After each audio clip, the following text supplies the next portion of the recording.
Ze bestond een beetje al 4 keer 11 jaar, want ze hebben dus een jubileum. En hun jubileumprins is François de Nierste. En hier is dus de burger bij de Mallenbergers als jubileumprins. En hier wordt goed geholpen, die nog zo glad wordt, maar weer terug.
En dan zullen ze de prins van de Mallenbergers is al even enthousiast. Ik zie hoe goed neuskeert de prins had.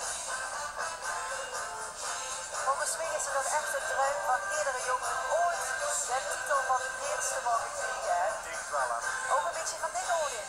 Wil je het goed? Elk jaar weer op u, hè? Altijd lieve dromen.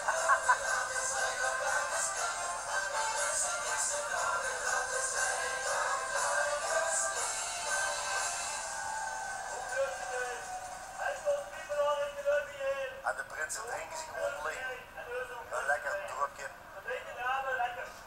Het zal niet de eerste en niet de laatste zijn, denk ik. Het mag ook, het is je gegund. Want het is natuurlijk een zwoer ambt een prins te zien.